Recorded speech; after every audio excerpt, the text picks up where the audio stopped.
Hello, Mzansi. It's 2 p.m. today, and it's time for Game On. My name is Brian Mufukeng, sitting in for Caesar Mabena, brought to you by HollywoodBets. Today, we have a wonderful show lined up for you yet again. We'll be talking about the PSL awards that took place this past Sunday. Also talking about the Euro UEFA 2024.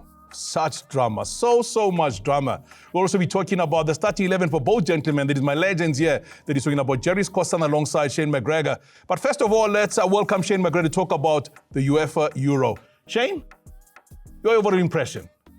Yeah, it's been very good. I've watched a lot of the games as much as I can, but it's been very good for me.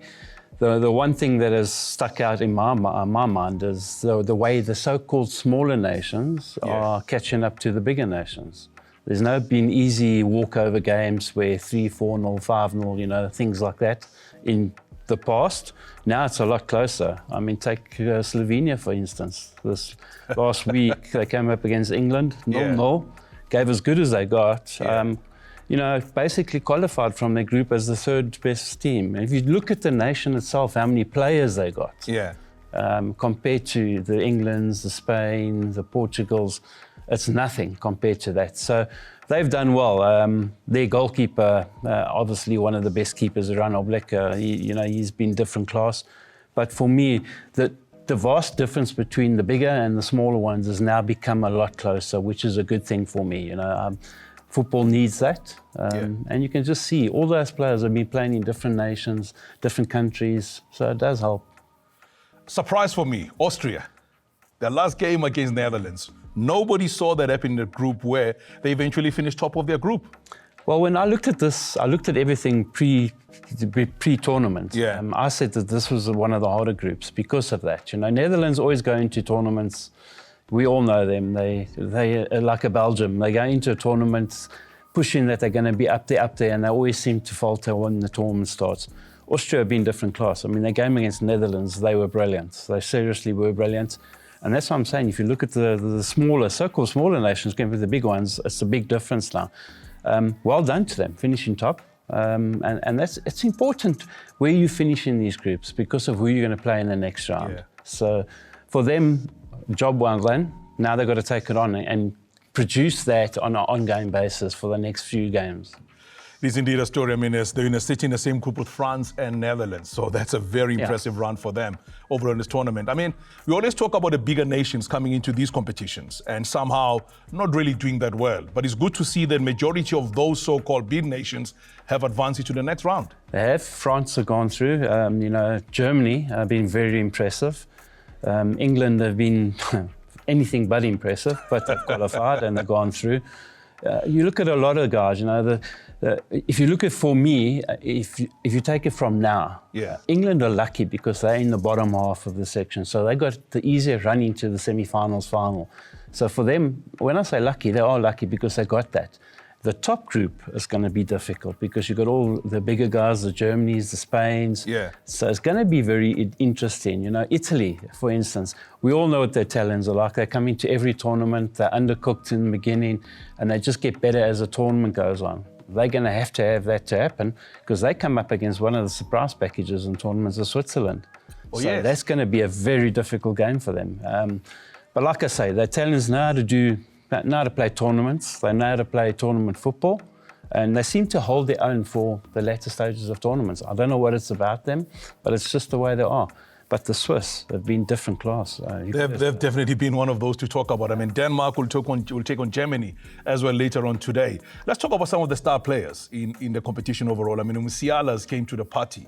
The biggest debate when the Euro started was how many of the players could have played for African nations and opted to play for the country of birth, as opposed to coming and playing in here.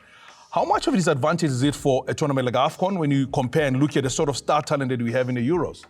Yeah, it's a big difference. Like you say, some of them could have been playing in AFCON, but they've chosen the European counterparts. Musiala, for instance, I mean, he's brilliant. He's been one of the finds of the tournament. We knew about him before the tournament, but he's just stood out in this tournament. I mean, he's helped Germany. They've come on and they've put on a young team and they've been different class, and he's one of them.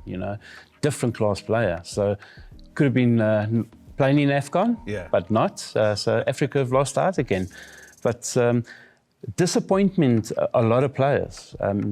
I'm not looking at the star players and the players that are going on. Musiala has been one of the finds. But you look at the England team, for instance, Bellingham. Bellingham has not been in the game.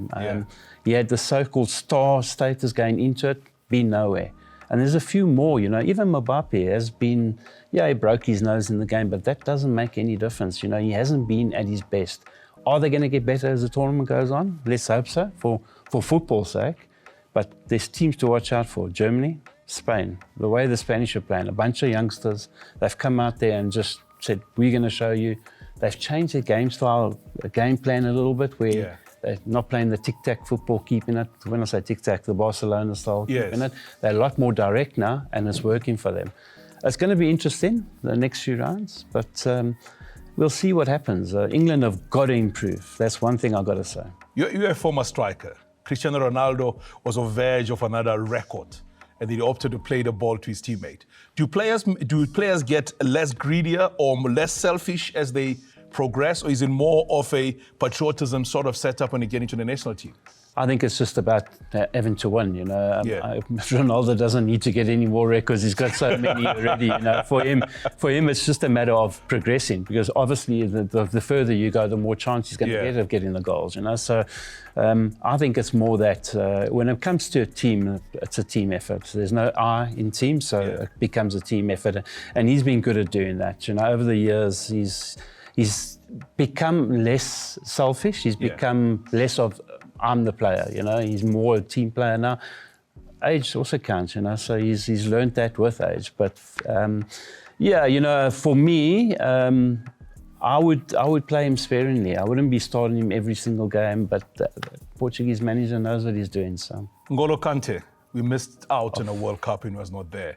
Returns to the French national team, slots in exactly where he is. 2 men of the matches in the first 2 matches. How important is him as a player for the national team, or overall wherever he plays? He is the most important player in that French team. People don't realize that he does everything for them. He does all the blocking of the defense. So he's just in front of the defenders, helping those defenders to cope. Number one, he breaks up all the attacks.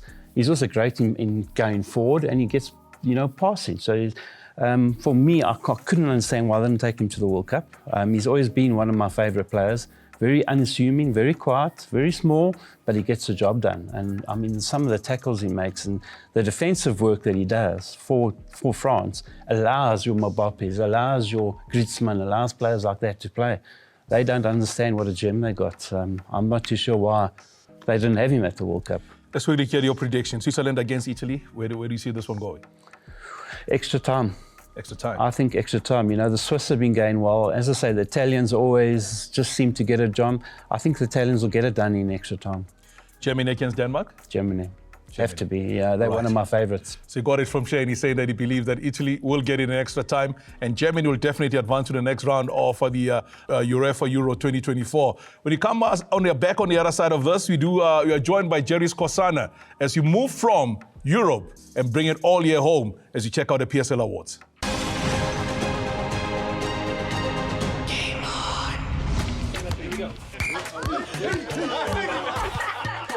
Check these guys.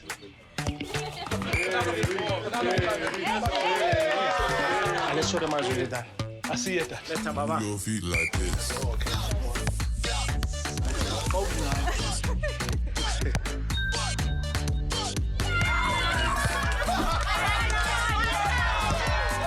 Let's see how you play. Your feet like this.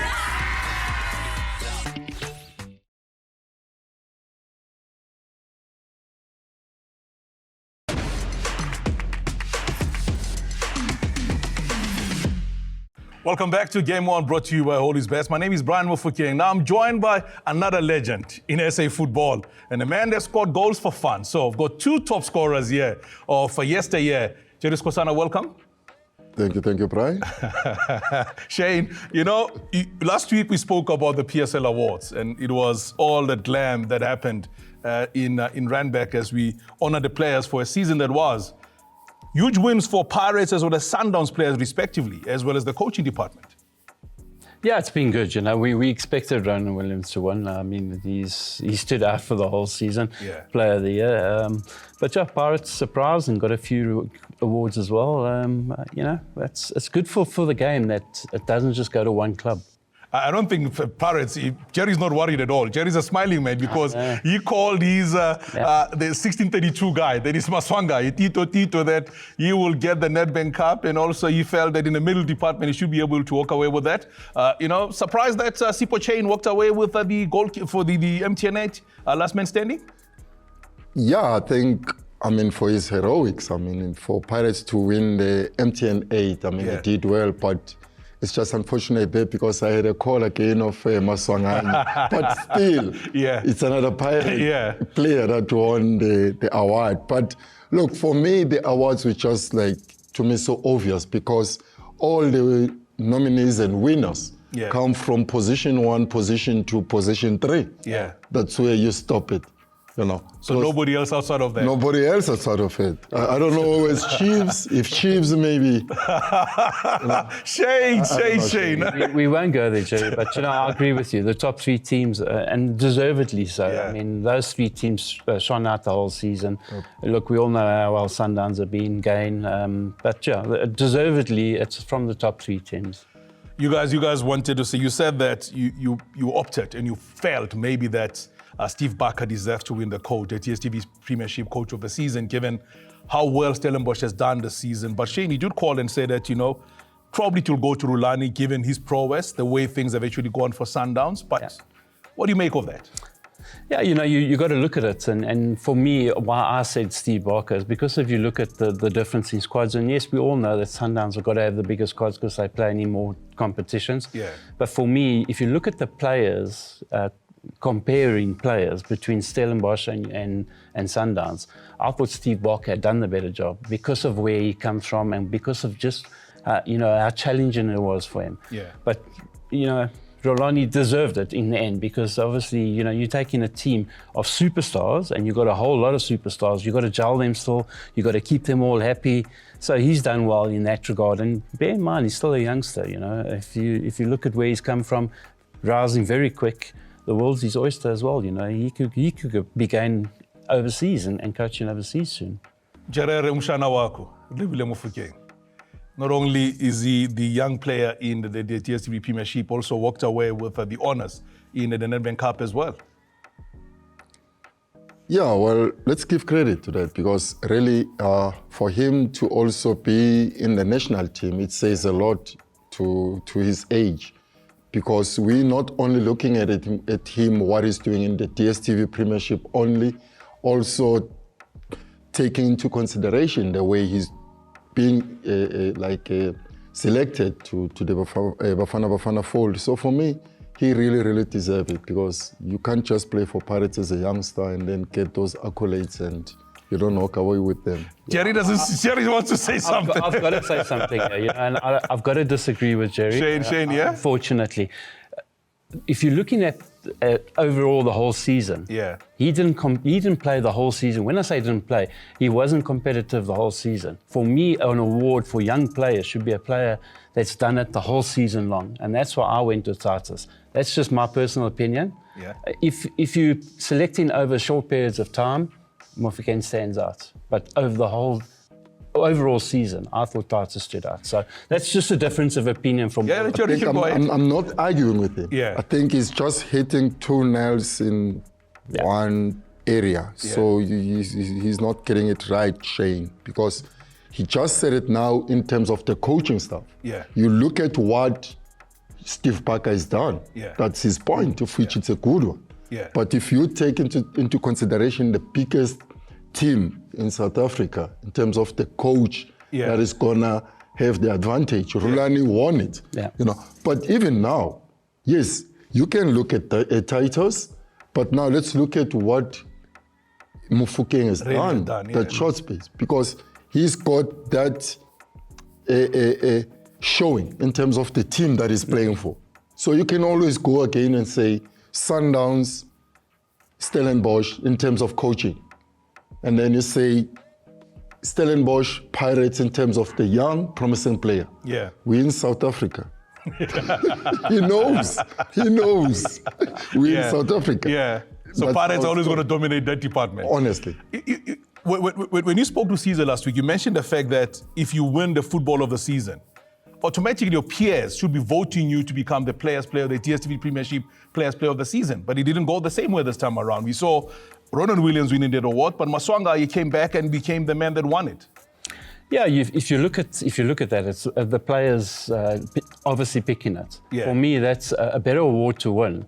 I was surprised that Ronan didn't win it, but you know, as a good player, I mean, we all know that. So obviously, his peers have thought he deserved to be there, he deserved to be the man, and good luck. You know, he is a very good player. I just hope he kicks on and he goes from strength to strength. But it's a good award to win. I would be very proud of winning that. Yeah, that's again. Mzansi. Mzansi for There sure. we go against the Pirates how it again. goes, eh? Pirates again, you know. But anyway. But also, I would also be on his shoes to say, yes, of course, I also looked at Ronan Williams, obviously. But unfortunately, though that selection was for players, his peers in the DSTV, to select Maswanganyi. So we'll stand with that, and you can't dispute it. No, you can't dispute on the it. outside, you know, we can't do anything. But inside there, they've decided Maswanganyi. One thing for sure, the debate will go on forever. Somebody was saying, why was he not included in a football of the season then, if he walks away with the DSTV Players Player of the Season? When you come back on the other side of this, Hollywood Bets talks about what is happening as far as the men's game is concerned. Plus, the two gentlemen here will give us their best 11 for the past season.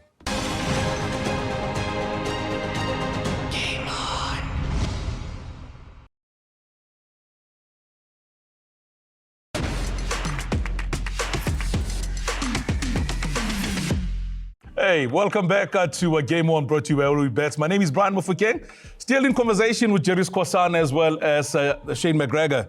Now, last week, you gentlemen promised that you're going to give us your best 11 for the season. You know, I had opportunity to actually go through and look at the common denominators. Ronan Williams, everyone in agreement. Ikram Reyners, everyone in agreement.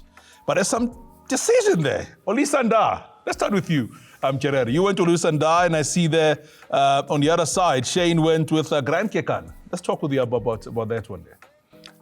I think it can be a good combination, but looking at the award, Grant Kekan won, is the best defender. So I'll give credit to my colleague on that one.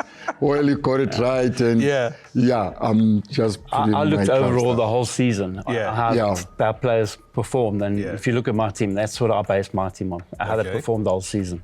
Ikram Reyners is the man you've put on top as your striker. I don't see a Mabasa in both your teams. Yeah, you know, he wasn't there the whole season. So if you're looking at team of the season, you can't be picking him. He's a good player, top scorer, but he didn't do it the whole season. So that's why I said over the whole year, you've got to look at Reyners. Talk about Tembazwane.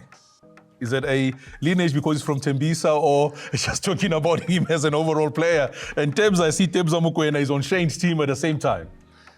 Yeah, well, you look at the experience. I mean, he's contributed a lot. I mean, some of the youngsters want to just follow in his footsteps. So for me, it's just like a continuity of what he's doing good.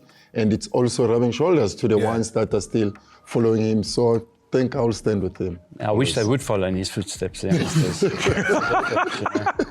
But anyway. But I know that, I mean, as a young Mabena at Sundowns, you always say he's my role model, and playing with him has been the best thing ever. Let's talk about also Napolis. You have him in your squad. You also have Ribeiro in your squad. Shay? I've been very impressed with Ribeiro. Unfortunately, he had a lot of injuries, but when he has played and what he's done, he's been very, very, very good, you know. So for me, he's been an outstanding player at Sundowns. I think he's a class player. And if he stays trouble-free, he'll go very close to winning the goal scorer of the year next year. You know what we want to do? We're going to put both teams on the screen. We need your opinion on that one. But let's now go to Mpumalanga, where they had the provincial playoffs as far as the regional league in the Hollywoodbets is concerned, to decide who goes into the ABC Municipal League.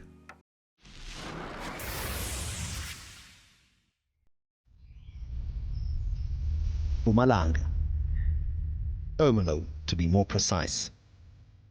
Football doesn't always come to mind when you drive into this storied province. But when you dig deeper, this is a football town. And when you throw Hollywood bets into the mix, that's when the festivities really begin.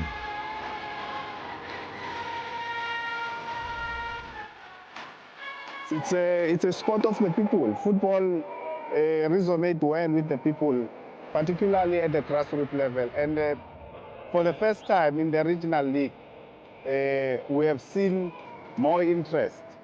The Hollywood Bets Regional League playoffs at the AJ Swanepoel Stadium were the focus of the weekend, and everyone around town was looking forward to the footballing action, with development taking center stage. This tournament means a lot to so many young players, with it taking place in all 52 regions in the 9 provinces, allowing for youngsters to get a chance to develop their game in a structured manner with the help of Hollywood Bets. This is the entrance, I will say so, of semi-professional football, because this is where things are happening. This is where stars are born. Because every corner of the country, you have the Hollywood Bets Regional League. And every region, 52 regions of SAFA, you have this kind of leagues with many streams. And of course, we say this is where it matters most, because it's at the grassroots level, and you have the league with your under 21s and all of that. So the national teams are going to benefit out of this league, and as a result, we are very much delighted as SAFA to have Hollywood Bets as part of the partners.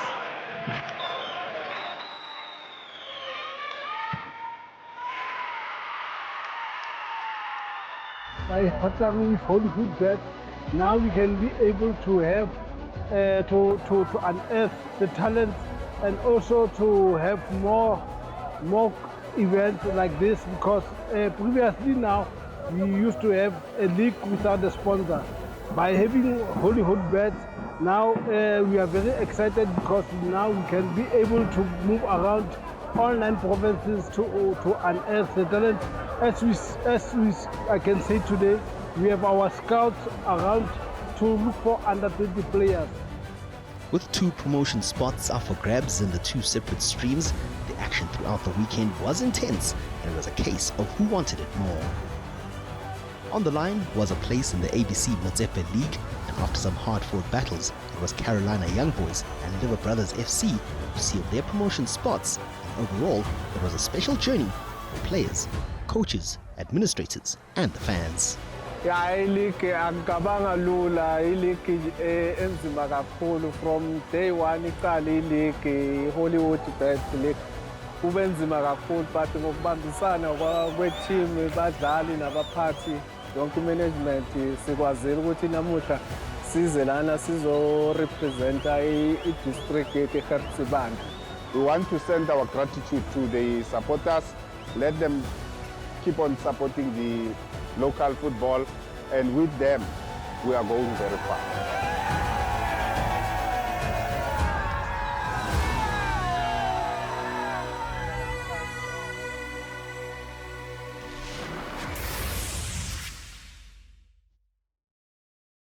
So the guys in Mpumalanga will know who's going to represent them next season as far as the ABC Motsepe League is concerned.